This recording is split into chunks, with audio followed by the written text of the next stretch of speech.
Olá, seja bem-vindo, seja bem-vinda mais uma vez o programa Nosso Direito em Ação, no ar discutindo assuntos de interesse do cidadão, claro, com a participação de profissionais do direito. Hoje nós vamos falar sobre essa questão da fase vermelha e os impactos trazidos na relação trabalhista. E para falar sobre este assunto em específico, os impactos nas relações trabalhistas, trazido em especial pela fase vermelha e, claro, pelas transições envolvendo a chamada pandemia, nós recebemos a doutora Kelly Nogueira, que é advogada, especialista em direito do trabalho e empresarial. Como vai, doutora? Boa noite, Leopoldo, tudo bem? Obrigada pelo convite, principalmente para tratar de um assunto de tanta importância e relevância nesse momento, que é a retomada da fase vermelha, né? E fechamento de muitas empresas e comércios nesse momento. Doutora, essa questão da falta de subsídios por parte das empresas, será que é necessária uma flexibilização ou, mais especificamente, será que uma maior compreensão por parte de empregadores e do próprio empregado? Situação difícil, as empresas sem condições, como é que fica isso nas relações trabalhistas? Leopoldo, atualmente nós não temos nenhuma flexibilização das leis trabalhistas, né? Então, para o empregador, não existe muitas possibilidades. Basicamente, as empresas que fecharam os comércios, ou os empregados estão em casa e aqueles empresários que estão conseguindo estão pagando, né? E aí a gente até entende que tem, sim, uma flexibilização por parte do trabalhador, porque entende que o comércio, no geral, né, as empresas, elas ainda se recuperam do ano de 2020, que não foi um ano muito fácil, mas a falta de flexibilização nesse momento, a falta de subsídios para essas empresas, gera aí um grande impacto econômico, sim. Como é que fica essa questão por parte dos empregadores, cidadão que está nos assistindo, que tem um comércio, que tem uma indústria, o que ele faz nesse período? Claro, tem que manter o empregado ali, mas quais as orientações que a doutora traria para essas, pode trazer para esses empregadores que estão nos assistindo? Nesse momento, né, é importante que as empresas busquem o apoio do sindicato, tá? Seja para fazer uma negociação através de convenção coletiva, seja para fazer uma negociação através de acordo coletivo, tá? Para buscar um equilíbrio entre algumas reduções que possam ser feitas, de repente, redução de carga horária, redução de salário, alguma coisa relacionada a férias, né, antecipação de férias, até mesmo férias coletivas, mas é importante, né, que se busque o sindicato nesse momento, é uma alternativa. Aliás, a senhora tocou num ponto que eu acho extremamente importante, que é falar sobre essa questão dos sindicatos. Claro que eu não vou falar só sobre isso, mas isso me chama muita atenção, porque eu fico pensando naquele cidadão que paga o sindicato há tanto tempo, aí paga e desembolsa mensalmente, aí reforma trabalhista. Eu quero saber o seguinte, na sua opinião, será que o sindicato vem realmente defendendo a categoria? Eu digo em geral. Sim, sim. Existe aí uma mobilização dos sindicatos até para impedir demissões em massa e que os trabalhadores tenham ainda mais prejuízos, né? Nós vemos principalmente os sindicatos patronais buscando um acordo, uma negociação com o sindicato dos empregados, embora tenha essa questão que você falou dos pagamentos, o sindicato ele tem a figura de proteger a categoria, né, a atividade em si. Então, eu acredito que tenha, assim, uma ação por parte dos sindicatos para buscar o menor prejuízo, né, tanto para o trabalhador, que é uma parte que acaba sendo lesada, e para o empregador, para que ele consiga não só manter o seu negócio funcionando, né, mas conseguir custear aí... Na sua opinião, o empregado ele tem apoio do sindicato. Agora, quer dizer, com a última reforma trabalhista agora não é obrigatório o pagamento mensal do sindicato? Não, aquele pagamento da contribuição assistencial, né, que seria a contribuição que geralmente ocorre no mês de março, ela não é mais obrigatória. Mas isso não impede o empregado de buscar o sindicato, tá, nesse momento, para tentar uma ajuda, uma orientação. Independente desse pagamento, o sindicato ele faz o atendimento do trabalhador. Então, na sua opinião, por exemplo, o cidadão que está em casa, que é um empregado, se ele tiver qualquer problema, ele pode procurar o sindicato, que o sindicato vai realmente defendê-lo. Eu acredito que sim. É o que a gente espera que o sindicato faça. Aliás, nós esperamos, porque tanto tempo esse cidadão contribuindo ali, e agora num período de pandemia, não é possível que o sindicato não dê atenção devida ao empregado e também ao empregador. Mas longe de também falar só sobre o sindicato, eu faço votos que os sindicatos que estão nos assistindo, os representantes do sindicato, eles realmente atuem de forma e façam valer ali o direito dos empregados, da categoria, enfim, esperamos que eles atuem, né? Essa questão, né? Nós tivemos aí uma série de períodos e agora com essa fase vermelha, como é que fica essa questão das férias? Me parece, nós até conversávamos aqui nos bastidores, ela conversava comigo e nós estávamos comentando sobre essa questão das férias. O empregador hoje que dá as férias para o cidadão nesse período, como é que fica isso? É uma questão delicada, Leopoldo, porque assim, como nós não temos uma flexibilização, então a CLT ela tem que ser seguida na sua literalidade, né? Isso significa que as férias individuais, no caso, elas têm um período, né, de antecedência para que o trabalhador seja avisado, esse período mínimo de 30 dias, né? E o pagamento efetivo das férias em 48 horas antes do início do gozo das férias, né? As empresas, os empresários que colocarem os funcionários em férias nesse momento, imediatamente, infelizmente eles ficam em risco, né? Porque não é o que a CLT prevê. Mas é um risco que a gente não consegue mensurar agora, né? Como que vai ser a interpretação do judiciário em relação a isso?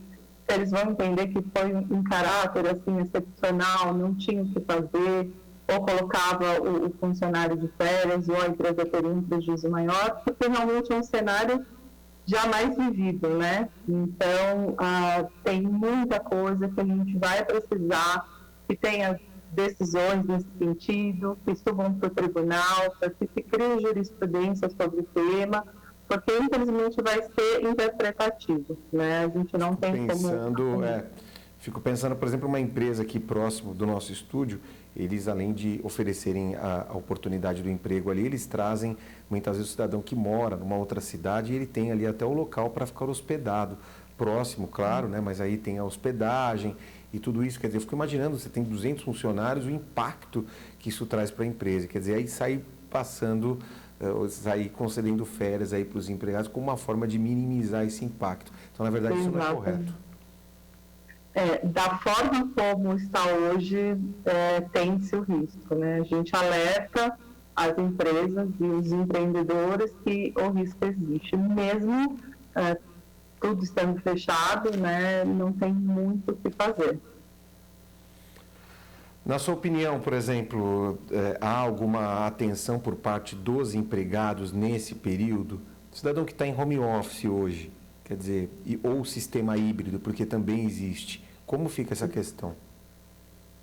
O trabalhador que está em home office, ele precisa se atentar às questões de horário, as questões... Assim, o home office híbrido, né, como a gente entrou nessa fase vermelha, essa fase assim, bem restritiva, não vai ser tão comum, né? Essa parte mais de escritórios, aqueles que podem, eles vão trabalhar o tempo todo em home office, né? E esse trabalho, ele segue os critérios de como se estivesse no escritório, né? Eles vão ter um horário de trabalho, eles vão ter ali a sua pausa para poder fazer a sua refeição e o seu descanso, né? Vão, de certa forma, estar em contato pelos meios eletrônicos com a empresa, com seus superiores, enfim. E muitas empresas ainda continuam em home office, né? Muitas empresas não voltaram. Medidas do governo para isso. Me parece que o governo aí poderia ou já está adotando linhas de crédito diferenciada para os funcionários. Quer dizer, como é que fica isso na relação trabalhista? Existe alguma relação disso com o empregado ou isso seria uma medida fora da relação de trabalho? Como é que fica? Nós estamos em expectativa, né, de que o governo edite aí alguma medida provisória alguma flexibilização para auxiliar, né, a empresa e o trabalhador nesse sentido. Mas eu acredito que um incentivo para a empresa, no sentido de uma linha de crédito diferenciada, ou até mesmo um auxílio direto para o empreendedor, para que ele possa custear o salário desses funcionários nesse período em que a empresa está 100% fechada, não está obtendo nenhum tipo de lucro, algo nesse sentido, incentivos fiscais, isenções tributárias, algo que diminua o impacto, né, que já é grande, né, como eu falei, as empresas ainda se recuperam do ano de 2020, então eu acredito que medidas do governo nesse sentido auxiliariam as empresas a essa retomada, né, a manter o emprego, a manter a empresa funcionando. Questão do auxílio emergencial, por exemplo. O auxílio emergencial, sim. Redução de ICMS, todas essas questões, quer dizer, isso de repente é uma alternativa aí para que as empresas possam continuar saudando, mas de qualquer forma, como é que fica? Qual que é a sua opinião em relação à pós-pandemia? Qual que é a sua análise sobre o ponto de vista trabalhista dentro dessa situação? E também a questão da demissão aí, como é que fica? A pós-pandemia é um cenário que a gente ainda não consegue visualizar com tanta brevidade, né? A gente acredita que ainda tem um longo caminho até que as coisas comecem a voltar ao normal ou ao novo normal, que muitos dizem. Mas as empresas estão enfrentando essas dificuldades. Eu acredito que um parcelamento de tributos ajudaria, né, nesse sentido, para que as empresas joguem para frente, que o governo jogue para frente ou parcele pagamento de tributos, por exemplo. As demissões, elas estão acontecendo, isso vai gerar, assim, um grande volume de processos, né, porque vão ter uma série de questões a serem discutidas e questões muito novas, que a gente vai precisar dessa discussão no judiciário para ver qual vai ser o posicionamento majoritário, mas eu vejo, né, um pós-pandemia ainda com muita dificuldade para as empresas se recuperarem. Eu acredito que tem um longo caminho pela frente. Dá para ter uma negociação com relação a banco de horas e coisa do tipo? Como é que fica essa questão do banco de horas? Sim, as empresas elas podem fazer essa negociação junto com o sindicato, né, e através da convenção coletiva de trabalho, do acordo coletivo, instituiu até aquele banco de horas negativo, que foi utilizado no ano passado, tinha previsão nas medidas provisórias, mas que atualmente nós não temos, mas é uma possibilidade, né, fazer aquele banco de horas onde nesse período que os funcionários estão em casa, eles vão ser computados e ao longo do contrato de trabalho, assim que se encerrar essa fase de fase vermelha, eles começam a ter na jornada um acréscimo, né, um acréscimo dentro da legislação, que não ultrapasse 2 horas por dia, para ir descontando essas horas que eles acumularam durante esse período de restrição. Agora, pensando na profissão, a senhora que vem atuando aí, não sei quantos anos possui já de atuação na advocacia, mas de qualquer forma percebo que é uma jovem advogada, não de experiência, mas eu tenho certeza de que de idade é uma jovem advogada, mas de experiência suplanta qualquer período aí. Qual que é a sua perspectiva com relação à própria profissão, em relação ao advogado trabalhista?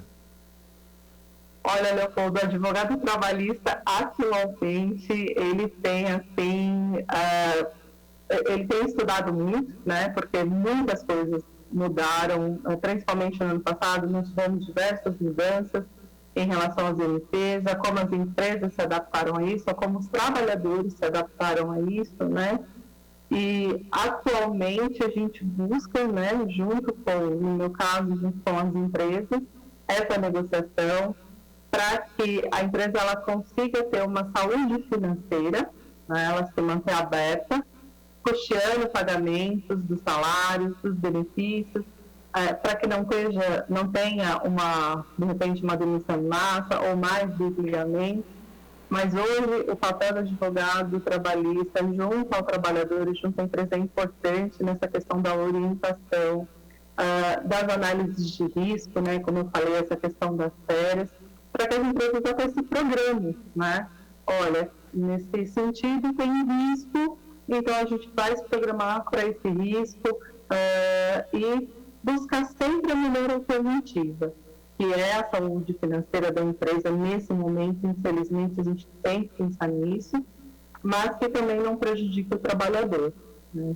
Para que tenha um equilíbrio dentro do possível, dentro do que o cenário atual está proporcionando para todos, né? Doutora Kelly, agradecer a sua presença, foi muito útil, seus esclarecimentos, principalmente agora que estamos nessa fase vermelha. Esperamos não evoluir, mas se necessário, longe de qualquer tipo de opinião política aqui, estamos aí à mercê de decisões do nosso governo, seja em qualquer tipo de estado aqui. Claro, o governador tem ali a sua responsabilidade, a sua atuação com relação a essa questão, mas de qualquer forma agradeço as suas opiniões aqui. Espero que o cidadão que esteja em casa, ele tenha consciência aí do que estamos vivendo. Deixa uma mensagem para o telespectador, esse que é trabalhador, que está em casa e precisa de uma luz aí nessa situação tão difícil.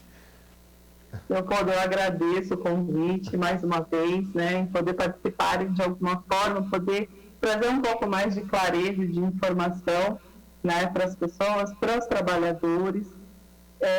E uma mensagem que eu deixo, não como advogada, mas como cidadã, é que tenhamos fé, né? Esse momento ele é muito difícil, é desafiador, parece que as coisas estão melhorando e de repente a gente acabou aí voltando para uma fase restritiva, mas que eu acredito que tudo vai ficar bem, que isso vai passar, para que fiquem em casa, né? Vamos respeitar aí o isolamento, é necessário nesse momento, que vai passar. A gente só precisa cada um fazer a sua parte e acreditar.